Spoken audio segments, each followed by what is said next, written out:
কুমিল্লা বিশ্ব রোড নোয়াখালীর গাড়ি এগুলো আটকে তোমরা কি বুঝাতে চাচ্ছ? এমন কিছু না ভাইয়া, বাস বুঝাতে চাইছিল বাপ বাপি হয়, বাপের সাথে পাঙ্গা নয়। ফেনীতে, লক্ষ্মীপুরে, নোয়াখালীতে হাইওয়ে নাই? ফেনীতে, লক্ষ্মীপুরে, নোয়াখালীতে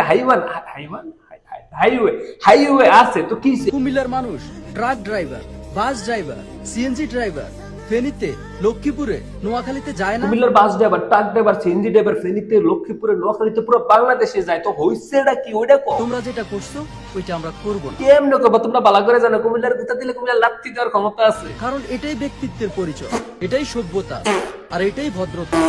নোয়াখালীতে পদ্ধতি আমরা যদি বিভাগ হই তাহলে বাংলাদেশ সরকার আমাদেরকে কয়েকটা জেলা প্রতিনিধিত্ব করার সুযোগ দিবে। খাম সারছে, নিজেরা খাগল বাকিরা খাগল বানাবে, তাহলে তো পাবলিক মেন্টাল হসপিটাল ইমার্জেন্সি নোয়াখালীতে ট্রান্সফার করা দরকার। আমরা এটা করব না, কারণ আমরা যদি খারাপ করি আমাদের সাথে যারা যুক্ত হবে তারা আমাদের থেকে কি শিখবে? শিকার কি নাই তোমাদের কাছ থেকে? পানের কেমনে হানি করতে, পাগল কেমনে হাগল করতে, আর বাসারে কেমনে করে দিত এটি শিখবো। এই জন্য বলতেছি, তোমরা কুমিল্লার মানুষ যারা বলো না যে বিভাগ হওয়ার জন্য যা যা প্রয়োজন সবকিছুই আমাদের আছে, আছে মোটামুটি, দাবি করার মতো আমগর অবস্থা আছে, কিন্তু তুমগর কি আছে? তাহলে বিভাগ হতে কি লাগে? এমন কিছু লাগে না, 200 সুপারি গাছ, 300 নারকেল গাছ, বাস।